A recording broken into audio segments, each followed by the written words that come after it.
the talents in Matthew chapter 25, and he's been at Orange Street since about 2000, year 2000, okay? And he's teaches at the school, and we're going to let him give us a lesson tonight, and we look forward to it. Thank you. Well, I don't know if I can top the puppet show. And as you've probably found out the last few nights, as Brian warned me, preachers aren't geared up for talking an hour. You know, we do things in 15-minute increments. You know, it's like a half hour, 45 minutes if we know some good jokes and stories, and I'm not too good at those. How many of you are familiar with the 3rd U.S. Infantry Regiment? Anybody familiar with that? They're sometimes called the Old Guard. What do they do? I don't know if I follow all Bill Bridges for. Well, I don't think that's the one you're, maybe it is part of it, but that's not the part I'm thinking about. They're the ones that do the Tomb of the Unknown. Yes, sir, that's the ones. They are the group that guards the Tomb of the Unknown Soldiers at Arlington Cemetery. How many have seen that? I'll tell you, if you've seen it, you know how impressive that is. It's something that'll give you, well, we call them goosebumps. I think in the South you call them chill bumps. But it does. It's impressive. I can remember when I was in 8th grade, my grandparents took me to Arlington Cemetery, and I got to see that. Anyway, I bring that up because recently one of the guards there, a fellow by the name of Tanner M. Welch, who was the sergeant of the guard, was reassigned to a different post, or he requested it or whatever. But he said this, and he was interviewed, and this was in the Army magazine. He says, I have enjoyed seeing the tomb through rain, sweltering heat, and inches of snow. I have the advantage of being able to be present when there was no one but a lone guard and myself, as well as the buzz and hums of thousands of visitors. When that person, that soldier, is on his last station, I guess, or last tour of guarding, there is a ceremony that they do. And what they do is they're calling it paying their last respects to the unknown soldier. And they will lay a single red rose at that tomb. And of course, if you're familiar with it, the tomb that is there is from a soldier in the First World War. And then there's also a crypts of the one from the Second Korean and the Vietnam War directly in front of that. But I said all this to say this. Here's what he said after he had finished. He said, "It is difficult to explain fully what it means to be a tomb guard. There are different meanings based upon your point of view. To me, it means doing the best you can do every day. We always fall short of our goal, perfection, but we all strive for that goal to the best of our ability." So every day when he went out, and that was his turn to stand guard, he said, we tried to do the absolute best that we could do. And if you've ever seen, there was a thing going on Facebook here a while back where it showed how people were being disrespectful when they were guarding the Tomb of the Unknown Soldier, and how they would actually stop and tell individuals to stop talking and to things like that, and to show respect. And I bring that up to say that we do our best is probably be a misrepresentation or a misconception. How many of us do our absolute best at everything that we do? We don't. But we do the best we can with what we have available. You know, my ability to teach or not to teach is better now than it was 25 years ago when I started preaching. Why? Because I've know some more things. I put more time in. I've done more studying. My best then would fall far short of the best that I could offer now. And so when we say we do our best, that doesn't mean much unless how we're looking at it. Am I doing my best if I use the standard that I had when I was a teenager? Am I doing the best that I can do if I use the standard when I was, going through my first year of marriage rather than my 40th year of marriage? It depends on what standard we're using or what point of reference when we say we're doing our best.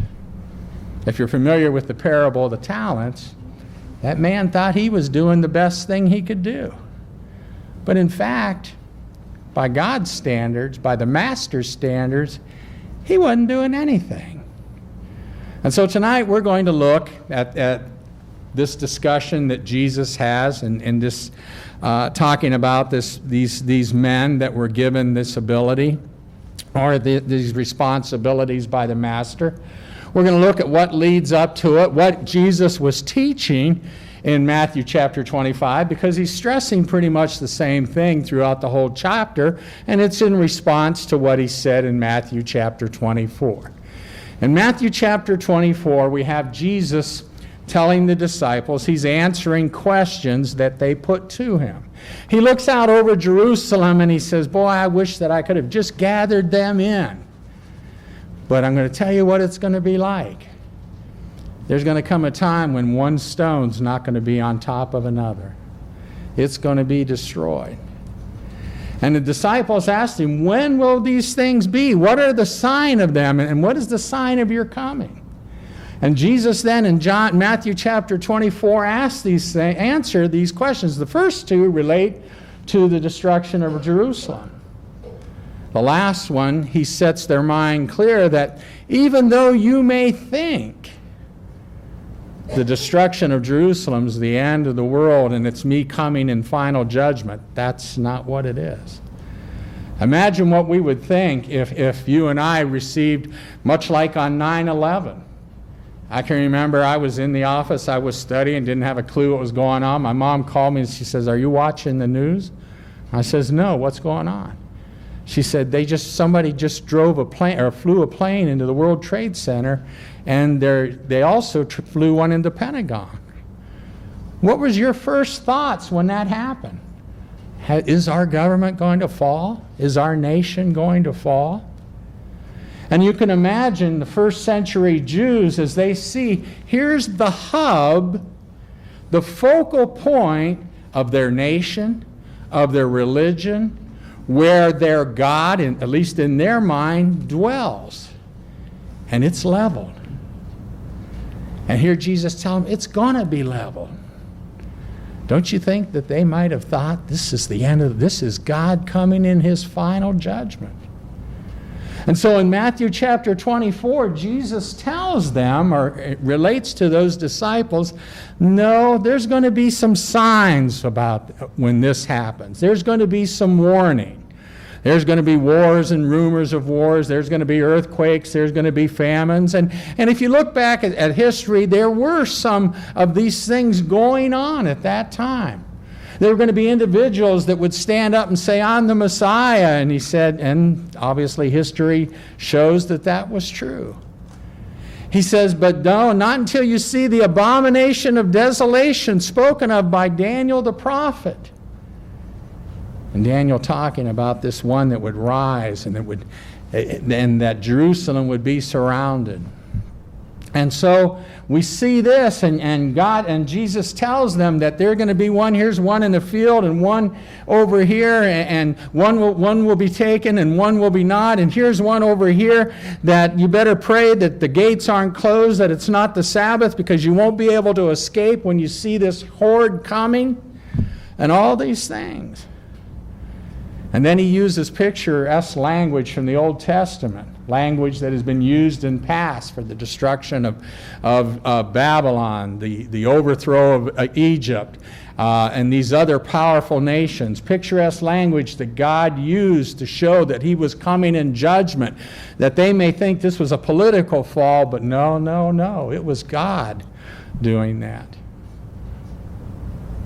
And then he said, but of that day, He switches the topic. But of that day, no one knows. Only the Father in heaven. And Jesus pointing out that he's not at liberty to say. He could only speak what the Father told him he could speak. He couldn't offer any more, any less. And so he says, but of that day no one knows, but it will come like a thief in the night. And so you must be ready. And that's how he ends up chapter 24. This idea that who is the faithful person? The one that the Lord finds so doing. The person that's doing the will of God. So you and I are able to determine who am I the faithful person? Are you the first faithful person? The only way we know is by looking at God's Word. Am I doing His will? Will the Lord find me so doing? So he's just predicted this. He's foretold the destruction of Jerusalem, how they would know it was at hand. He informed them that his final coming would be unannounced like the arrival of a thief. And then he commanded his listeners to be continually ready for his coming. He asked then, who is the faithful and wise servant? One who is doing his master's will. Now, if we go back to the beginning of chapter 24, verse 1, we find that he's talking to the disciples. Those were the ones there with him. And their doing his will would obviously be the feeding and the shepherding of the flock. Remember, Jesus came to Peter and after his resurrection, and he came to Peter, it's Peter, and he says, Peter, do you love me? Peter says, well, you know I love you. Well, then feed my sheep. Peter, do you love me? Well, you know I love you. Tend my sheep. Peter, do you love me? Well, you know I love you, Lord. Feed my lambs. So here, Jesus obviously letting Peter knows that he realized that Peter betrayed him 3 times, was well aware of that. But this obligation that the apostles had, those 12 had, to feed the flock, feed the flock and to tend the flock of Jesus. However, it goes beyond that. Because in Mark chapter 13, in Mark's account of this, Mark writes, Jesus says, watch therefore, for you do not know when the master of the house is coming, in the evening, at midnight, at the crowing of the rooster, or in the morning, lest coming suddenly he finds you sleeping. And what I say to you, to the disciples, I say to all, watch. So Jesus says, I'm coming. I'm coming like a thief in the night. You know I'm coming, you just don't know when. So be ready. Be prepared. And he gives 3 parables to stress this need for being prepared. The first is what parable? Parable of the 5 wise and the 5 foolish virgins. Why were some wise, some foolish? They were ready. How were they ready? Some had oil for their lamps, some didn't. They had prepared. Well, the question comes up, and one of the commentators said, well, why didn't the 5 wise give to the 5 foolish what they needed? Wouldn't have enough. Do you think there might be another reason? Look at Galatians chapter 6, verses 1 through 5. Somebody read that if they would. Galatians chapter 6, verses 1 through 5. Then if a man be overtaken in a fault, he which is spiritual, restore such a one in the spirit of meekness, considering myself, lest I also be tempted, bearing up one another's burdens, and so fulfill the law. Okay, so there in verse, 3? Bear ye one another's burdens. Verse 2, bear ye one another's burdens. If someone's overtaken in a fault, you who are spiritual, what? Restore that person in a spirit of weakness. Bear one another's burdens. Now continue reading. himself to be something when he is nothing, he deceiveth himself. But every man prove his own work, and then shall he have rejoicing in himself alone, and not in another. For every man shall bear his own burden. For every man shall bear his own burden. Some translations say load. Now here, we bear one another's burdens, and then in the same paragraph, in the same section, Paul writes, no, we bear our own burdens, our own load. Well, what is that teaching us? Is the Bible, is it inconsistent? Is it contradicting itself? There's some things we can help each other to carry, can't we? Did you ever go over to someone when they were grieving over the loss of a loved one? Try to comfort them? Did you ever take someone food? Did you ever help someone maybe with, they needed financial help?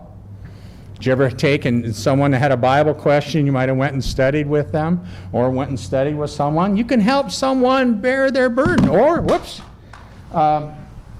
you can go encourage someone that may have been fallen away. But there's some things that, some burdens that we have to carry alone, isn't it? We might go and try to comfort someone during their time of pain and their time of sorrow. But when you get down to it, they're going to have to carry that burden alone, aren't they? I can go and comfort you and pray for you when you're sick, but that's a burden you're going to have to carry yourself. I can't be sick for you. Even the Apostle Paul understood that, because in Romans chapter 10, what did he say about his fellow countrymen? If I could, I would be a curse for you. Or chapter 9. And in chapter 10, he says that they were lost. And so there are some burdens that we must carry alone. And our relationship with God is a burden that we must bear alone. When we stand before God in judgment, who's going to be there with us? Preacher? Elder? Our husband? Our wife? Our parents? It's just us.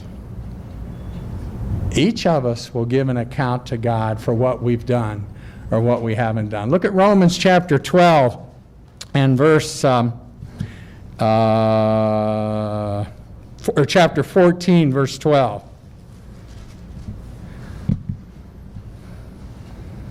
Don't tell me I broke my mouse. I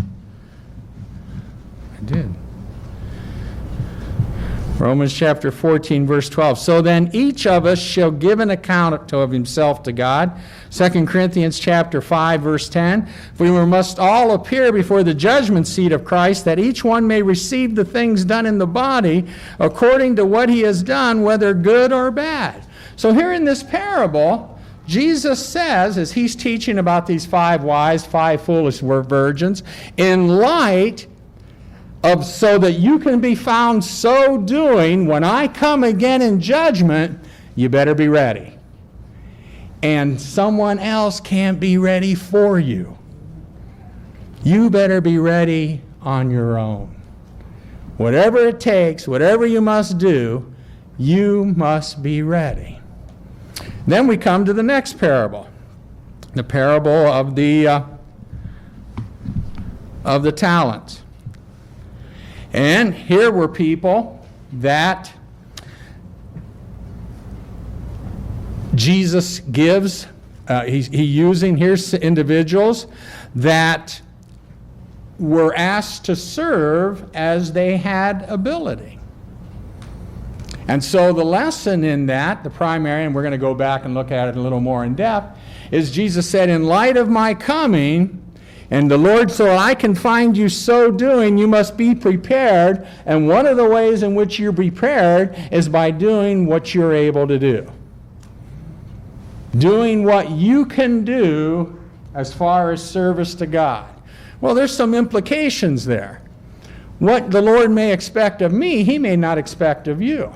And we just think about some of the functional roles in the New Testament. The Lord doesn't expect women to be preachers or elders or deacons, does he? But he may expect me to be that. if I have the ability and the desire. And if I have the ability and I love God, shouldn't I have the desire? And so this parable of the talents, he's saying, in light of my coming, in light of being prepared for my coming, you must be doing what you're able to do. And if you are, the first group, the wise virgins, where did they get to go? Into the wedding feast. Revelation chapter 19, right before it talks about Jesus' coming in judgment, talks about the marriage feast of the bride and the wedding feast. So here, in this parable, we see those that are doing what they are able to do, they are blessed even what? More. You think heaven's a greater blessing than the blessings we receive here on earth?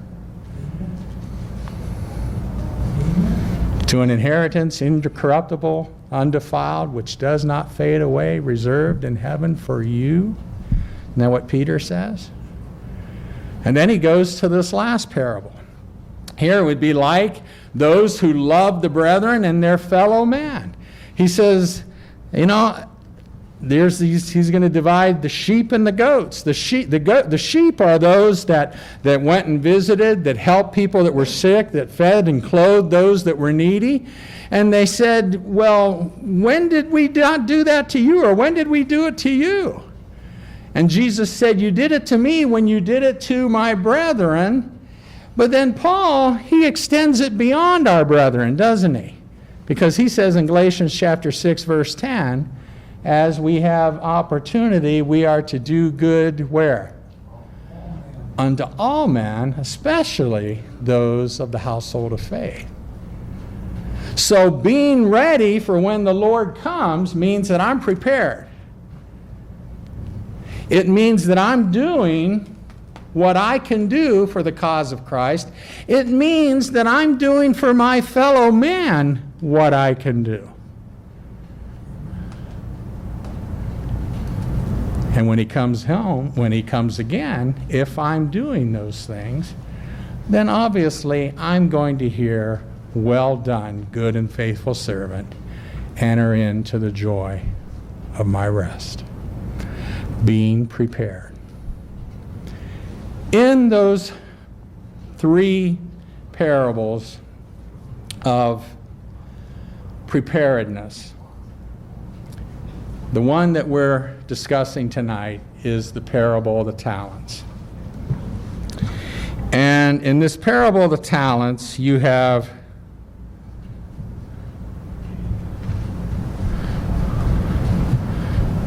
I got a new computer, and it has a touch screen, and it's got a mouse, and it has way too many things for this old guy to try to figure out.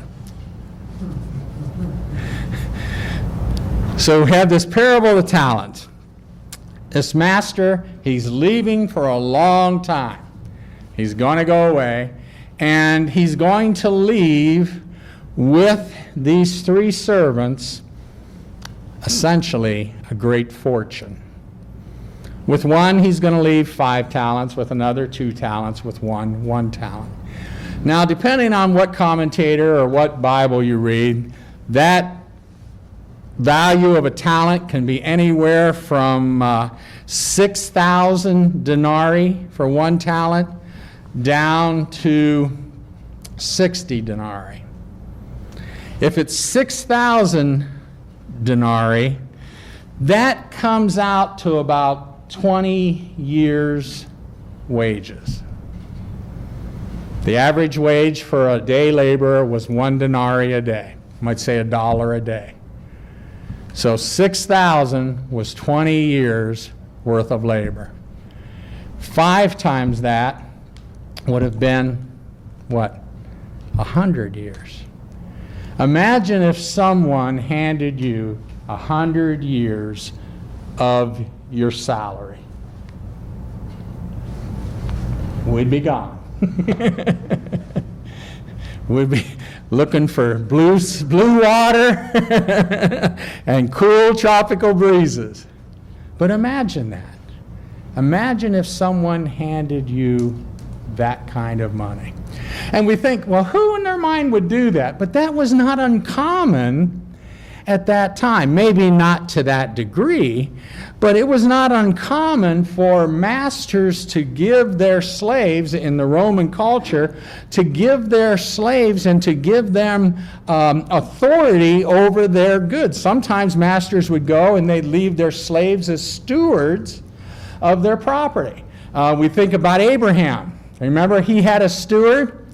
He thought he would end up being his heir, Eleazar, wasn't it? And so it wasn't an unknown thing for owners, slave owners, to do that. And not. Sometimes, when the slave did well, the master would reward him. And a slave, if he did well enough and he was frugal with his money, he would be able to buy his freedom. So sometimes the idea of all masters being horrible during the first century is a misnomer. Some were, some weren't. So this master is going to give to this slaves these talents. And we probably should read the text rather than just going over my memory of it. Let's look at Matthew chapter 25, beginning in verse 14. For the kingdom of heaven is like a man traveling to a far country, who called his own servants and delivered his goods to them. And to one he gave 5 talents, to another 2, and to another 1, to each according to his own ability, and immediately he went on a journey. Couple things that you notice. How did he determine who got what? By their ability. How many here have more than one child? Okay. Are all those children exactly the same? They all get the same grades in school? Did you, I don't want to say you didn't love them more or less, but did you treat them differently in the way, in some ways, that you interacted with them and what you expected from them? Sure you did. Sure you did. It would be very unfair to treat the child that maybe is good in school and gets straight A's and expect the one that works twice as hard but only gets C and hold that child to the same standard that A's are easy to get. Why don't you get A's? Where that child might be studying 4 hours a night and just working hard, and the person that's getting A's, they're watching television all night. It's easy for them. So we understand that we all have different abilities, and the master gave to each according to their abilities. Do you think Christians have different abilities? Look at Romans chapter 12, verses 6 through 8. Romans chapter 12, verses 6 through 8. Here Paul writes, having then gifts differing according to the grace that is given to us, let us use them. If prophecy, let us prophesy in the proportion to our faith, or ministry, let us use it in our ministering. He who teaches in teaching, he who exhorts in exhortation, he who gives with liberality, he who leads with diligence, he who shows mercy with cheerfulness. Here Paul clearly points, there are different people have different abilities. I have a buddy that's a preacher, and I went with him when I was at Ghana. He was in Ghana. He was a missionary there for a while, and when we were over there, we visited him a couple times and did a lectureship in the area that he was in. But he had the ability, he could make money. He just had a way, he was, sometimes used that phrase, a wheeler dealer, and not dishonest or anything like that, but he just had that knack. If he needed $10,000, he could finagle some kind of deal, and he could get that. His wife, they came back from Ghana, and his wife fell into this business where she was repairing, I don't know if it was cotton sacks or something like that. I had never even heard of these things before. And she was getting like $200 for each one of these things that she was repairing. I mean, and he just fell into it. He had that knack. I'm also thinking of who was the fellow in Nashville that owned the insurance company?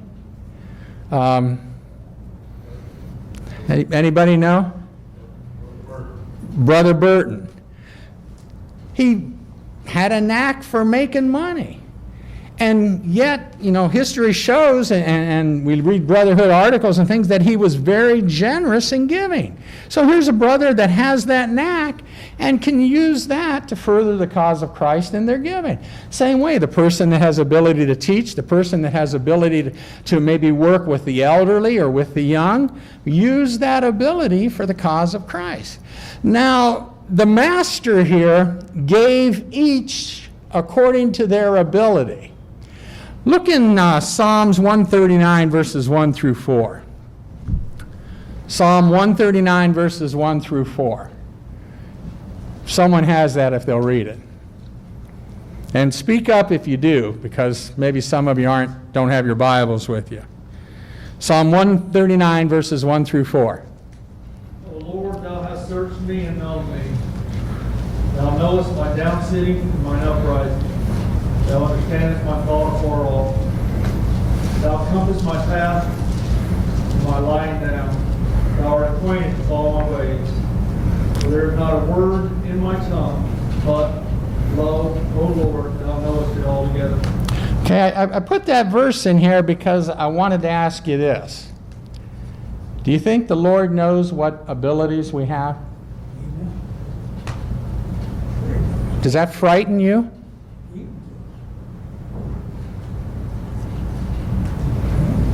Doesn't frighten you? Frightens me. What if I think I'm a one-talent person, but I'm actually a two-talent person?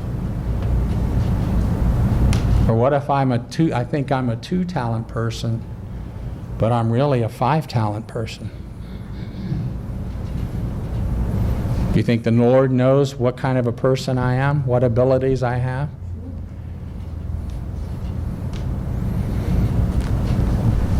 You ever meet someone? My grandfather, he never met a stranger. You've probably heard that phrase. Go someplace, he could start a conversation with someone. He could start it with a stranger. Pretty soon they'd be like best buddies. Do you ever meet a Christian like that? You ever meet a Christian that's just outgoing, talkative, friendly?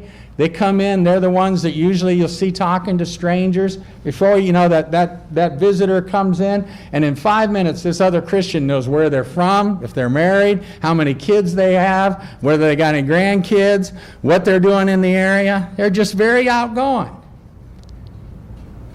But have you ever seen that same Christian that will not lead a prayer? Will not lead a song? Will not teach, go out and help in personal work? That's what I mean. We tend to think of ourselves as one-talent persons, when in fact, we may be 2 or 5 or 10-talent persons. And God knows. Because when it comes to a lot of things, we tend to sort of, let's take the easy way. Let's be like the guy over here that buried his talent. And we'll talk a little bit by why he did that. So, back to the text. Then he who received the 5 talents went and traded with them and made another 5 talents, and likewise he who had received 2 gained more also. But he who had received 1 went and dug in the ground and hid his Lord's money. After a long time, the Lord of those servants came and settled accounts with them. So he who had received 5 talents came and brought 5 other talents, saying, Lord, you have delivered to me 5 talents. Look, I have gained 5 more talents besides them. And his Lord said to him, Well done, good and faithful servant. You were faithful over a few things, and I will make you ruler over many things, or may give you control over many things. Some translations say, Enter into the joy of your Lord. He also had received 2 talents, said, Lord, you delivered to me 2 talents. Look, I have gained 2 more talents besides them.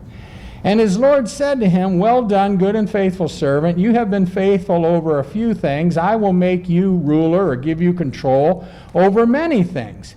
Enter into the joy of your Lord. So 2 of the servants, whoops, that was not good. Computer issues again. Man, where'd it go?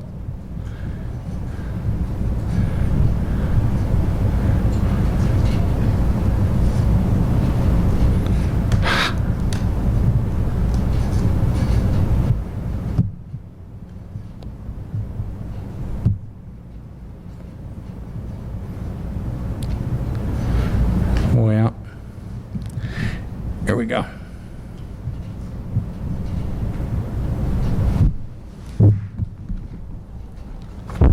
I'll go old school. This is called paper. So, the 2 of the servants gained an increase for the master, 1 who did not. The third one, let's read that. Then he who had received the 1 talent came and said, Lord, I knew you to be a hard man, reaping where you have not sown, and gathering where you have not scattered seed. And I was afraid and went and hid your talent in the ground. Look, there you have what is yours. So 2 of the servants gained increase for the master, 1 did not. The 2 were faithful in filling out their responsibility. What happened? They were blessed. Lord said, well done. Enter into the joy of your Lord. The third, obviously when we get down to it, was not blessed. What he had was taken away and given to the other. Let me ask you something.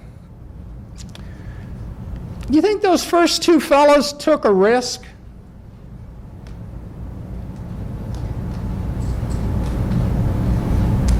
Think they did?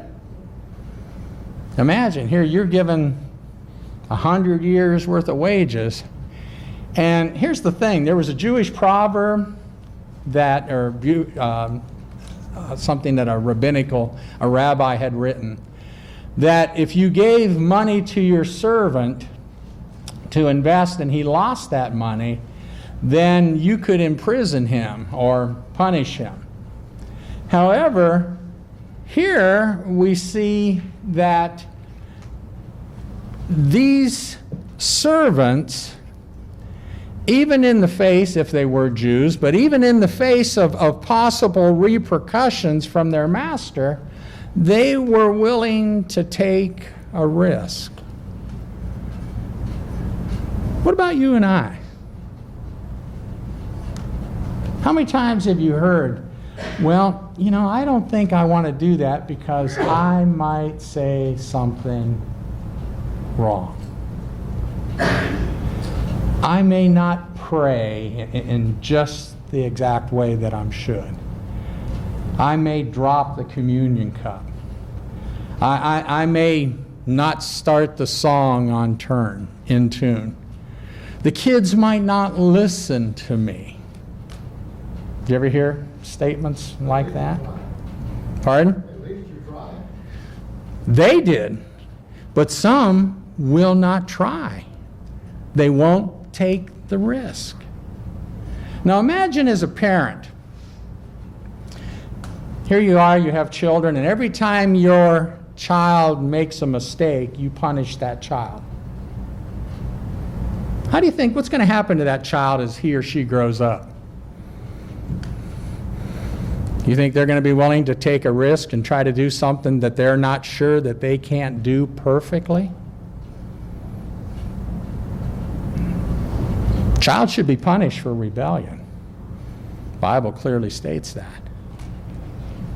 But if we start punishing our children for mistakes, we're rearing up, and we're going to eventually rear up a person that's never going to try anything.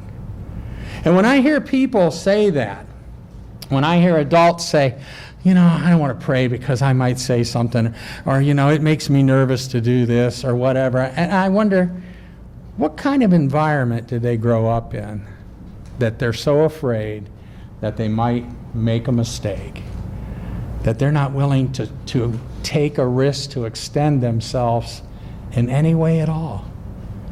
Just let me stay in my own little comfortable bubble here, in my bubble, my cone of comfort, and just let me cruise through my Christian life.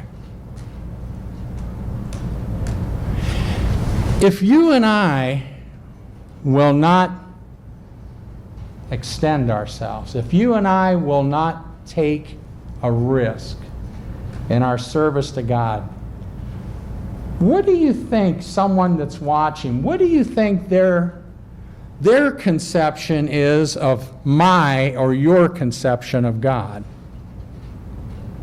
If I'm so afraid that I'm going to make a mistake in my service to God, how does that reflect? What do you think that I think about God? The standard of growth is just, you're either perfect or... That if I can't be perfect, then God doesn't want me. Or he's just waiting. You ever hear of Jonathan Edwards? Remember his fame, if you studied American literature in high school, Sinners in the Hands of an Angry God. Anybody remember that? He wrote a sermon that God is like a spider. And he's holding, or God is pictured as holding man over the eternal flames of hell on a spider web, on a thin spider web, and he's just waiting for man to mess up so that he can drop him into hell. Is that what the Bible says about God? No, just the opposite, doesn't it? And in Luke, look at Luke chapter 17 and verse 10.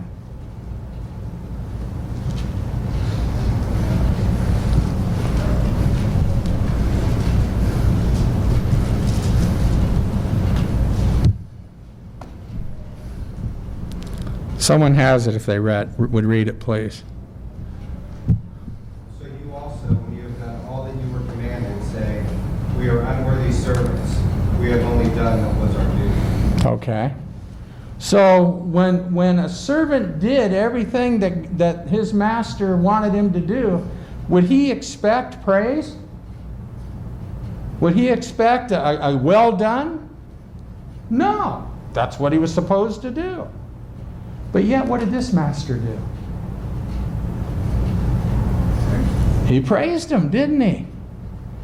He praised those two that took a risk and did what they were supposed to do. Notice, his Lord said to him, "Well done, good and faithful servant." When you're the master, you don't have to do that. Why did the person that was given 1 talent not do anything? What was his excuse? Master's horrible. You're a horrible master. I knew you were a hard and austere man. You reap where you don't plant. Well, what does that mean? One of the commentators said, when we sow ground today, if you're in agriculture, we've got special machines now, where everything goes right where it's supposed to go. There's no give, no take. It's right down the line. But back then, when they sowed seed, how would they do it? Do it by hand. And there typically weren't any fences, so what do you think happened sometimes when you were getting close to your property line? Some might go over and someone else's. Well, I'm a frugal kind of guy. And that might be some of my seed over there. And I'm here and it's harvest time, so I'm going to get some of that crop there. Does being frugal necessarily mean that you're hard-hearted? No. No, it just means you're frugal. You're a good steward of what you've been given. So here they did. This 1 talent man, he didn't squander his Lord's money, did he? No. He didn't waste it on wine and woman like the prodigal son, did he? He just didn't do anything. He just didn't do anything. And then he received the 1 talent. The man who received 1 talent came and said, "Lord, I knew you to be a hard man, reaping where you have not sown, and gathering where you have not scattered seed. And I was afraid and went and hid your talent in the ground. Look, there you have what is yours. But his Lord answered and said to him, You knew that I reap where I have not sown and gather where I have not scattered seed. So you ought to have deposited my money with the bankers, and at my coming I would have received back my own with interest. Therefore take the talent from him and give it to him who has 10 talents. For to everyone who has, more will be given, and he will have abundance. But from him who does not have, even what he has will be taken away. And cast the unprofitable servant into utter darkness. There will be weeping and gnashing of teeth. So what the one-talent man did, what he was wrong, it wasn't that he squandered the money. It wasn't that he had wasted on wine, women, and song. He just didn't do anything. And he gave this excuse that, I didn't do anything because you're a hard man. I knew you were hard. I knew that you demanded righteousness. I knew that you were holy and I needed to be holy. So I know that I'm not going to do anything where I possibly could ever make a mistake in my service to you. I'm just going to sit here in my cone of comfort and be a monk without going to the monastery.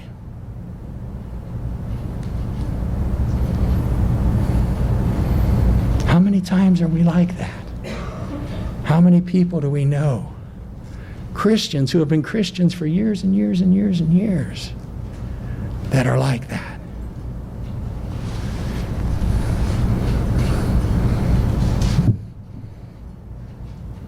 And he had the wrong misconception of his master. His excuse was unacceptable to his master, and he was condemned for his lack of faithfulness. A couple questions. How do you think this person is like those in Thessalonica? Remember one of the problems that those in Thessalonica had? What'd you say? Yeah, they had that problem, but their problem was more in the sense they were confused about the coming of the Lord, and that they decided, since the Lord's coming, I'm just going to sit down and I'm going to let the brethren take care of me. Remember, Paul says something about if a man will not work, neither should he eat. Yeah, we use that. We use that when people come and they need help from us. Well, why aren't you working? How come you don't have a job and get out there and support your family? Don't you know the Bible teaches if a man will not work, neither should he eat? And it's rightly so. I mean, if a person's capable and can find a job, that person should be working to support his or her family.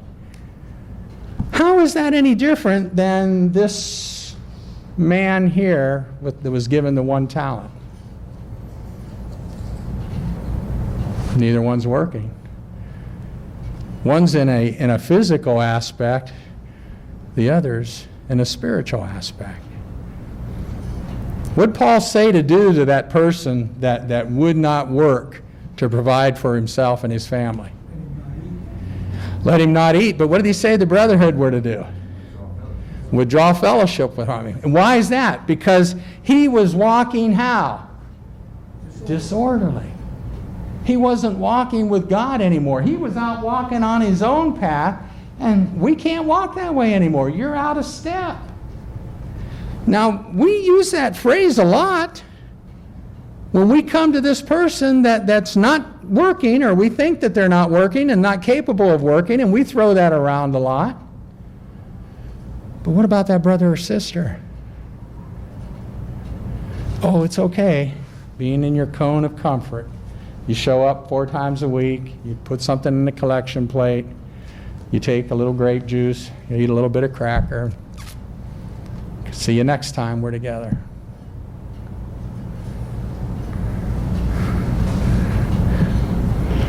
Some lessons we can learn from this parable. God holds us accountable for what we are capable of doing. Turn in your Bibles to 1 Corinthians chapter 12. And in 1 Corinthians chapter 12, Paul talks about the body of Christ. And he begins in verse 12. For as the body is one and has many members, but all the members of that one body, being many, are one body, so also is Christ. For by one Spirit we are all baptized into one body, whether Jews or Greek, whether slaves or free, and have all been made to drink into one Spirit. For in fact, the body is not one member, but many. If the foot should say, because I am not a hand, I am not of the body, is it therefore not of the body? And if the ear should say, because I am not of the eye, I am not of the body, is it therefore not of the body? If the whole body were an eye, where would be the hearing? And if the whole were hearing, where would be the smelling? But now God has set members, each one of them in the body, just as he pleased. Does God hold the eye accountable for what the ear should be doing? Does he hold the ear accountable for what the feet should be doing or the mouth should be doing? No. God holds us accountable for what we are capable of doing. If you're a one-talent person, God will hold you accountable for that one talent. If you're a two-talent person and you only think you're a one-talent person and you're only using that one talent, God's going to hold you accountable for those two talents. So what does that say? I got to take a chance. I've got to take a risk. I've got to press myself to make sure that I am not squelching something in me that I could use for the kingdom of God. God will hold us accountable for what we are capable of doing. God will hold us accountable for doing what we are capable of doing. Look at James chapter 1, verse 22 through 25.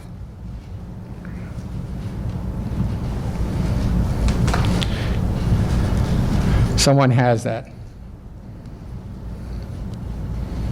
James chapter 1, verse 22 through 25. Be doers of the word and not hearers only, deceiving your own selves. For if you be a hearer of the word and not a doer, is like unto a man beholding his natural face in the glass. But he beholdeth himself and goes his way, and straightway forgetteth that manner of man that he was. But whosoever looketh unto the perfect law of liberty, and continueth therein, he being not a forgetful hearer, but a doer of the work, this man shall be blessed in his deed. So God expects us to do, not just hear, not just to sit on our talents, not to be in our cone of comfort, but he expects us to do what we are capable of doing. In 1 Corinthians chapter 4, verse 2, moreover, it is required in stewards that one be faithful. We're required to be faithful over the abilities that God has given us. In 1 Peter chapter 4, verse 10 and 11, just as each one has received a gift, use it to serve one another as good stewards of the very grace of God. Whoever speaks, let it be with God's word. Whoever serves, do it with the strength that God supplies, so that in everything God will be glorified through Jesus Christ. Every one of those passages teach that the abilities that we have, we're to be using them. We're not to be sitting upon them. We're to be doing what God has given us the ability to do. God will bless faithful servants and condemn unfaithful servants. Be thou faithful unto death, and I will give you the crown of life. Isn't that what Jesus told the church at Smyrna? In Proverbs chapter 11, verse 3, the integrity of the upright guides them, but the crookedness of the unfaithful destroys them. So God will hold us accountable for what we are capable of doing. God holds us accountable for doing what we are capable of doing. God will bless us when we do what we're capable of doing, and God will not accept lame excuses for not doing what we're capable of doing. Look at Luke chapter 14. Beginning in verse 16.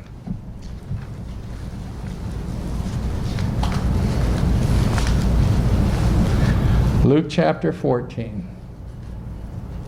And he said to them, beginning in verse 16, a certain man gave a great supper and invited many, and he sent his servant at supper time to say to those who were invited, come, for all things are now ready. But they all with one accord began to make excuses. The first said to him, I have bought a piece of ground, and I must go and see it. I ask you to have me excused.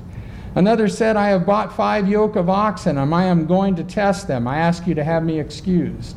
Still another said, I have married a wife, and therefore I cannot come. So that servant came and reported these things to his master.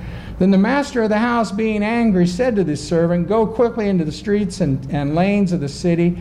Bring in here the poor and the maimed and the lame and the blind. And the servant said, Master, it is done as you commanded, and there is still room. Then the master said to the servant, go out into the highways and the hedges and compel them to come into my house, that my house may be filled. For I say to you that none of those men who were invited shall taste my supper. God does not accept lame excuses. And when we say, well, I can't talk to someone. Oh, I'm afraid I'm going to hurt someone's feelings. Oh, I might possibly say the wrong thing. That's a lame excuse. It's a lame excuse.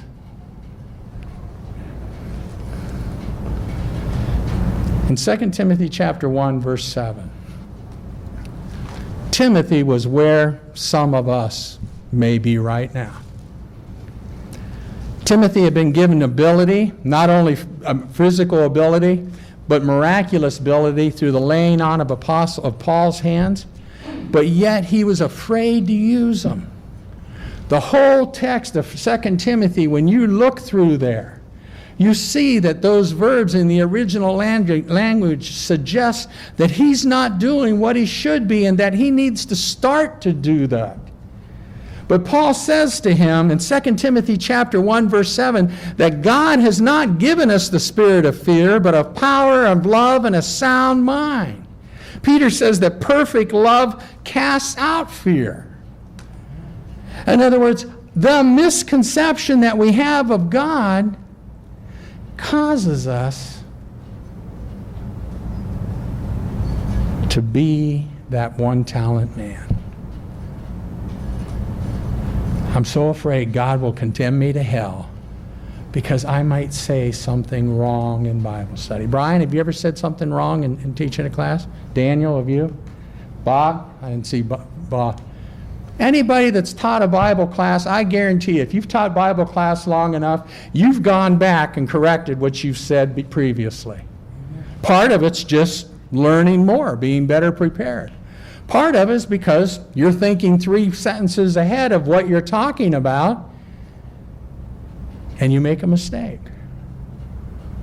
Now, you think God's going to send me to hell because I might say that the verse is Ephesians chapter 4, verse 7 instead of Ephesians chapter 4, verse 6? But that's yet the attitude that some Christians have. I might say the wrong thing. What is your conception of God?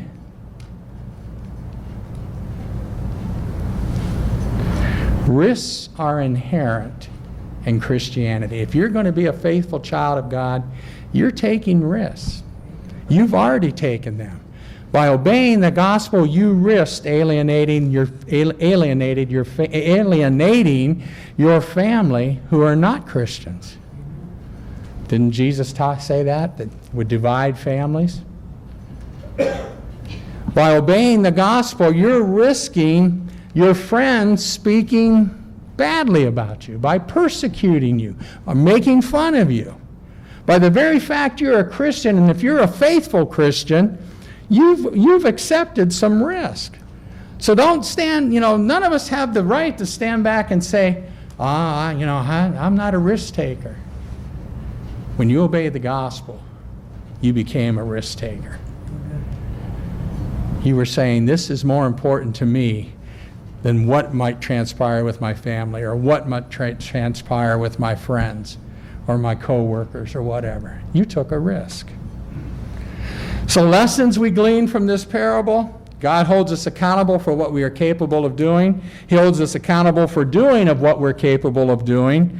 God will bless us if we do what we're capable of doing.